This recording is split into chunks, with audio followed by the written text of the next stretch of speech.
Spoilers ahead. Watch out and take care. The movie starts with a state-of-the-art penitentiary experimenting with the effects of research chemicals.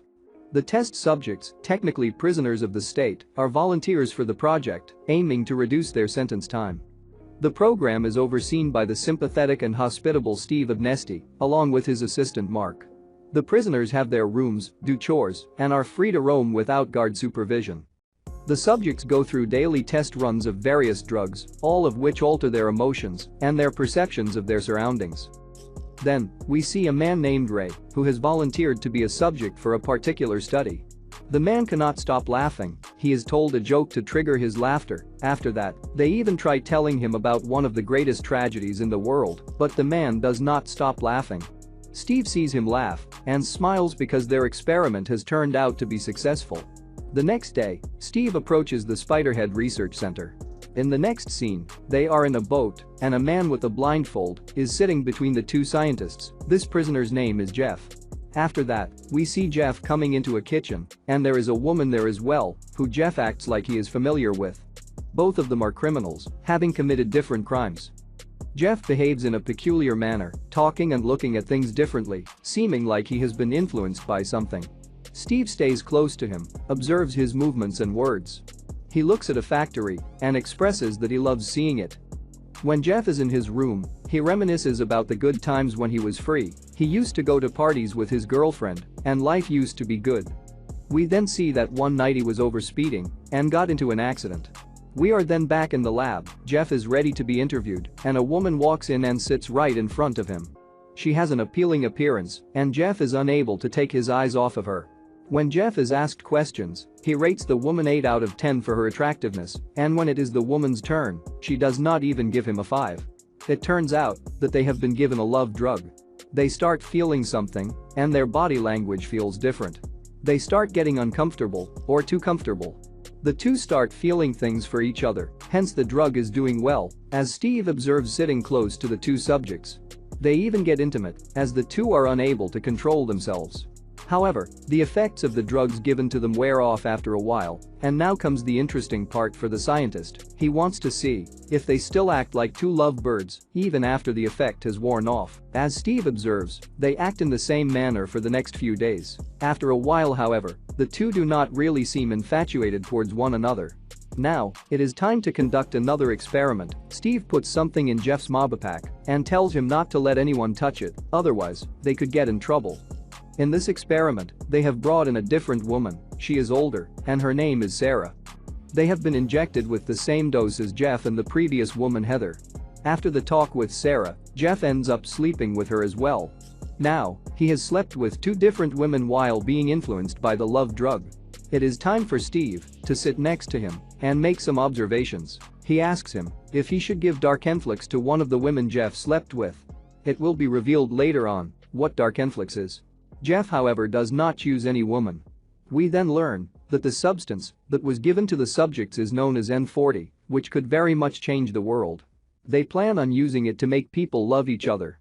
When Jeff is about to go away after the conversation, Steve asks him what he really wants, and before Jeff gives him an answer, the scene changes. We talked about him being drunk and overspeeding the car earlier. We now learn that one of his friends died in that accident, and upon being asked what he really wants, Jeff tells Steve that he wants to go back in time and fix what happened that night. We then see him chilling in the facility, and a guard approaches to call him in. He is given a phone, on which he hears a voicemail from his parents. His father tells him that this is going to be his last voicemail ever. Later, Christmas is approaching, and Jeff celebrates it a little early with Lizzie. The scene then changes, and Jeff is back at it again, sitting in the same chair, but this time, in front of him sits a big man. Jeff is annoyed and refuses to have anything to do with that man. He walks out, and there, he learns that Sarah is being asked the same questions as him.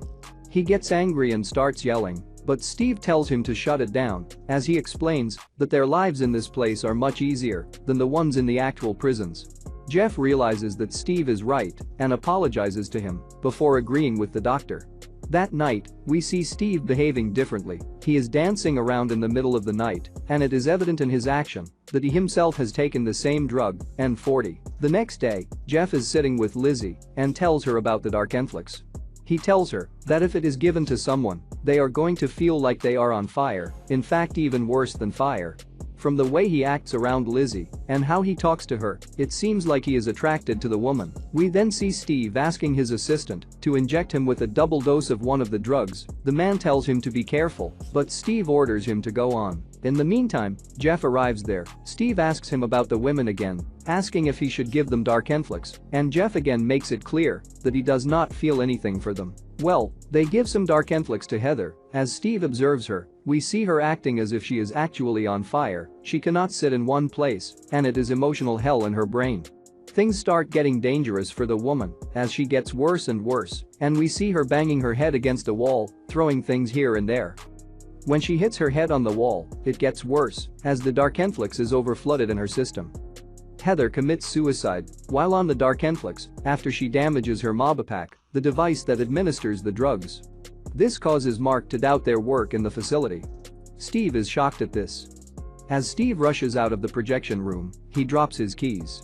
Jeff unlocks Steve's desk compartment, discovering that there are no higher-ups. The prison is run by Avnesti Pharmaceuticals. The drugs were named from a bingo card. Jeff learns that Steve was not just planning on injecting them with the love drugs, in fact, the man plans on conducting a lot more experiments on them. Steve, on the other hand, feels something is wrong and rushes back to where Jeff is, but Jeff manages to put the key back to its place in time. Steve then begs Jeff not to tell anyone about the unfortunate incident, otherwise, the authorities are going to shut down the facility. Jeff is however both shocked and upset about what just happened. Steve then makes him feel a little better about the experiments as he explains that they are doing everything to help humanity. Jeff gets better and we see him and Steve talking about some funny incidents from the past and having a good laugh about it. It however turns out that the two were using the laughing substance. We then see Steve giving the Darkenflix to Lizzie. She becomes weird and is scared of a staple. As Steve observes her actions, it seems he is enjoying himself as the girl goes through agony. Jeff and Lizzie now start getting close to each other and Jeff reveals, while talking to her, that he not only killed his friend in the car accident, but his girlfriend as well. Lizzie hugs him and they kiss. She tells him that she understands his pain and tries to comfort him as much as she can. As the two spend more time together, it seems like the two of them are falling in love. Steve notices Jeff's feelings for Lizzie. Mark becomes doubtful of Steve's motives and breaks down when Jeff confronts him. That evening, when Steve reveals to Jeff that Darkenflix is gonna be given to Lizzie today, Jeff right away gets pissed off and tells him not to go through with it. Steve tells him to come back to the lab the next morning and they will start again. Mark comes to Jeff's room and reveals all the things about Steve and his plans to Jeff. He tells Jeff that Steve only cares about one drug and that is known as B6, the red drug. By telling all these things to Jeff, Mark realizes that he has screwed up.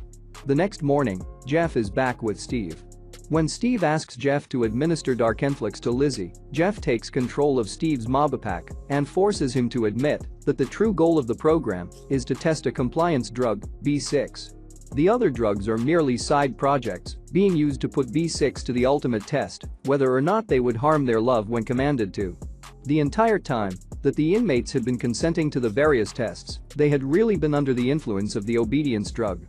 In addition, Steve informs Jeff that he had in fact finished his sentence 7 months previously, while Lizzie's appeal for release had passed the previous week. Jeff forces Steve to open the door of the main entrance to free Lizzie and then tries to order him to hand over the pocket knife.